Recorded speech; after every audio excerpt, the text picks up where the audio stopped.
Hello, അപ്പോൾ നമ്മളിന്ന് ഒത്തിരി നാൾ കൂടി വേറെ യാത്ര പോവുകയാണ്. ഇതേ കാത്തിരുന്ന വണ്ടി വന്നു. ഞങ്ങൾ 2-3 പേരുണ്ട് വണ്ടിയിൽ. ഇതേ കാണുന്ന മലയുടെ വണ്ടിയിൽ വലിഞ്ഞു കയറാനാണ് പോകുന്നത്. പണ്ട് പോയിട്ടുള്ള സ്ഥലമാണ്, എങ്കിലും ഒന്നുകൂടി പോയി നോക്കാം. ഒത്തിരി നാൾക്ക് ശേഷം പോകുന്ന സ്ഥലമാണ്.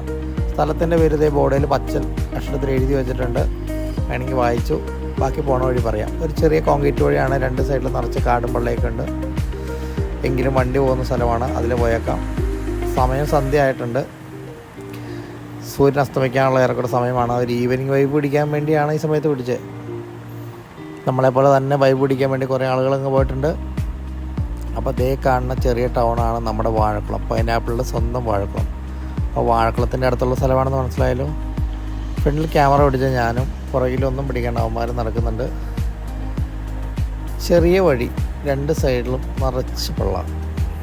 കുറേ വണ്ടികൾ ഇരിപ്പുണ്ടല്ലോ. അപ്പോൾ മുകളിൽ ഒത്തിരി ആൾക്കാരെ നമുക്ക് പ്രതീക്ഷിക്കാം. അങ്ങനെ ആ ചെറിയ വഴിയെ കൂടെ, ചെറിയ കയറ്റത്തിലൂടെ അവന്മാർ ചാടി കയറുന്നുണ്ട്. ആ ജെയിന്, ടിവി, ടോണി, നമ്മുടെ ഷാഞ്ഞാഞ്ഞ.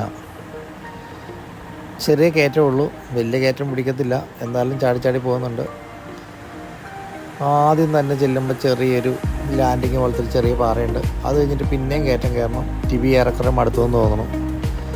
പുള്ളിയുടെ പഴയ സ്പീഡൊന്നും ഇല്ല നടത്തത്തിന്. എങ്കിലും ആ ചെറിയ വഴിയിലൂടെ നടക്കാൻ നല്ല രസമാണ്. ഒത്തിരി നാളായി ഇങ്ങനെയുള്ള വഴിയുടെ കയറിയത്. ചെറിയ പാറക്കല്ലാണ് കേട്ടോ, അതിനിടയ്ക്ക് കൂടെ കയറി പോകണം. ചുറ്റും തെരുവുകൾ ഇങ്ങനെ പൊങ്ങി നിൽക്കുന്നുണ്ട്. അതിനിടയ്ക്ക് കൂടെ യാത്ര ചെയ്യാൻ നല്ല സുഖമാണ്. അങ്ങനെ നമ്മൾ 2ാമത്തെ ഒരു സ്ഥലത്തെത്തി. അടിപൊളിയാട്ടോ, സൂര്യൻ അസ്തമിക്കാൻ തുടങ്ങുവാണ്. അതിൻ്റെ ഒരു നല്ല മഞ്ഞ നിറവും ഒക്കെ ഉണ്ട് കേട്ടോ. പുല്ലേലൊക്കെ നല്ല മഞ്ഞ നിറം. അതുകൊണ്ട് ഇത് കണ്ടോ എങ്ങനെയുണ്ട്. ഒരു പാറയുടെ മുകളിലെത്തി. അവിടെ കുറച്ച് പേര് നോക്കിയിപ്പുണ്ട്. യെസ്, അടിപൊളി, ഉദ്ദേശിച്ച പോലെ തന്നെ. എങ്ങനെയുണ്ട്? പക്ഷേ ഇതല്ല സ്ഥലം, കുറച്ചുകൂടെ മുകളിലോട്ട് കയറി പോകണം. എല്ലാവരും എത്തിയിട്ടുണ്ട് കേട്ടോ. കുറേ പേര് ഇവിടെ തന്നെ ഇരിക്കുന്നുണ്ട്. നല്ല രസമുണ്ട് ഇവിടെ. താഴത്തേക്കുള്ള വ്യൂ ഒക്കെ കാണാൻ വേണ്ടി. അവനവിടെ ഇരുന്ന്. അപ്പം നമുക്ക് അതിൻ്റെ മുകളിലോട്ട് പോകാം. 2 പുല്ലുകൾ ഇങ്ങനെ ഇരിക്കുക. ആ പുല്ലിൻ്റെ ഇടയ്ക്കേ കൂടെ വേണം കേട്ടോ നടന്നു പോകാൻ. ചുറ്റും ഇങ്ങനെ ഇത് കണ്ടോ, നമ്മുടെ തലയ്ക്ക് ചുറ്റും ഇങ്ങനെ പുല്ലിങ്ങനെ വളഞ്ഞു നിൽപ്പുണ്ട്. ഒത്തിരി വളർന്ന്. അങ്ങനെ ആ പുല്ലുകൾ തീരുന്നിടത്താണ് നമ്മുടെ സ്ഥലം എത്തി. എങ്ങനെയുണ്ട് മോനെ? താഴെ കാണുന്നതാണ് നമ്മുടെ വാഴക്കുളം ടൗണ്. ഏറെക്കുറെ നല്ല ഉയരത്തിലാണ് നമ്മൾ നിൽക്കുന്നത്. നിങ്ങൾക്ക് നോക്കിയാൽ തന്നെ മനസ്സിലാകും. ഇതാണ് താഴത്തേക്കുള്ള വ്യൂ. അപ്പോൾ ഈ സ്ഥലത്തിൻ്റെ പേരാണ് ചക്കിപ്പാറ. ഒത്തിരി ഫേമസ് ആണോയെന്ന് ചോദിച്ചാൽ അല്ല, പക്ഷേ ഒത്തിരി ആളുകൾ വരുന്നുണ്ട്. നമുക്ക് ഗൂഗിൾ സെർച്ച് ചെയ്താൽ കിട്ടും. അടിപൊളി ഒരു വ്യൂ പോയിൻ്റാണ്. ഒത്തിരി പൈസ മുടക്കില്ലാണ് നമുക്ക് വരാം. ഒരുപാട് ആളുകളൊക്കെ അവിടെ വരുന്നുണ്ട്. ഇന്നിപ്പോൾ ഒരു 70 ദിവസം ആയതുകൊണ്ട് തന്നെ കൂടുതൽ ആളുകൾ വന്നിട്ടുണ്ട്. അതുകൊണ്ട് അതിന് മുകളിലൊരു കുരിശൊക്കെ സ്ഥാപിച്ചിട്ടുണ്ട്. അപ്പോൾ അങ്ങനെയുള്ള പരിപാടികൾ ഇവിടെ ഉണ്ട്. ഇതാണ് താഴത്തേക്കുള്ള വ്യൂ. നല്ല പാടങ്ങളും പറമ്പുകളും കുറേ വീടുകളൊക്കെ ആയിട്ട് നല്ല രസമാണ്. ഇതിന് മുകളിൽ നല്ല കാറ്റാണ്, നല്ല തണുത്ത കാറ്റ്. സമയം ഈവനിങ് ആയതുകൊണ്ട് ഒരു നല്ലൊരു അടിപൊളിയൊരു സ്ഥലമാണിത്. മടുത്തതിൻ്റെ ക്ഷീണത്തിൽ എല്ലാവരും ഇരുന്ന്, ചിലരവിടെ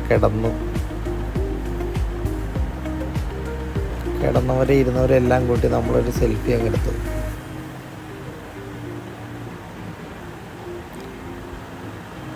സംഭവം കൊള്ളാം, എല്ലാവർക്കും ഇഷ്ടപ്പെട്ടത്. സൂര്യൻ അസ്തമിച്ചു. അതിനിടയിൽ ഒരു ഫാമിലി അവിടെ വന്ന് 2 പേര് പട്ടമൊക്കെ പറത്തുന്നുണ്ടായിരുന്നു. നല്ല കാറ്റുള്ളത് കൊണ്ട് തന്നെ നന്നായിട്ട് പട്ടം പറത്താൻ പറ്റുന്ന സ്ഥലമാണെന്ന് തോന്നുന്നു. നമുക്കിതിനെക്കുറിച്ച് വലിയ പിടിപാടില്ലാത്തതുകൊണ്ട് അറിയത്തില്ല. ഏതായാലും നല്ല രസമുണ്ട് കേട്ടോ പട്ടം പറത്തുന്നത് കാണാൻ. പട്ടം അങ്ങ് പൊങ്ങി പറക്കുന്നുണ്ടേ. നമുക്ക് വലിയ പരിചയമില്ലാത്ത പരിപാടിയായതുകൊണ്ട് കുറച്ച് നേരം അത് നോക്കിയിരുന്നു. നല്ല പരുന്തിൻ്റെ പോലെ ഇരിക്കുന്ന പട്ടമാണ്. താഴെ നോക്കിയാൽ ശരിക്കും ഒരു പക്ഷി പറക്കുന്ന പോലെ തോന്നത്തുള്ളൂ. അങ്ങനെ നേരം സന്ധ്യയായി, സൂര്യൻ അസ്തമിച്ച് താഴത്തേക്ക് ഇറങ്ങി വീട്ടിൽ പോകാനുള്ള പരിപാടികൾ നോക്കി. അവന്മാരാദ്യം ഇറങ്ങി. ഞാൻ പട്ടം പറത്ത് നിന്നുകൊണ്ട് ഇച്ചിരി താമസിച്ചു പോയി. എങ്കിലും ചാടി ഓടി വന്നു. കണ്ട് ഇവരോടെ പട്ടം പറത്തുന്നതിൻ്റെ വീഡിയോ ഒക്കെ എടുത്തുകൊണ്ടിരിക്കും കേട്ടോ. അപ്പോൾ താഴത്തേക്ക് ഇറങ്ങുന്നു. നേരെ റോട്ടിലേക്കുള്ള വഴി പിടിച്ചു. ആ സന്ധ്യയായപ്പോഴും ഒത്തിരി ആൾക്കാർ അങ്ങോട്ടും കയറി പോകുന്നുണ്ടായിരുന്നു. ഏതായാലും നല്ലൊരു ആംബിയൻസിൽ അടിപൊളി ഒരു ഈവനിങ് കിട്ടി. അപ്പം ശരി, താങ്ക്സ്.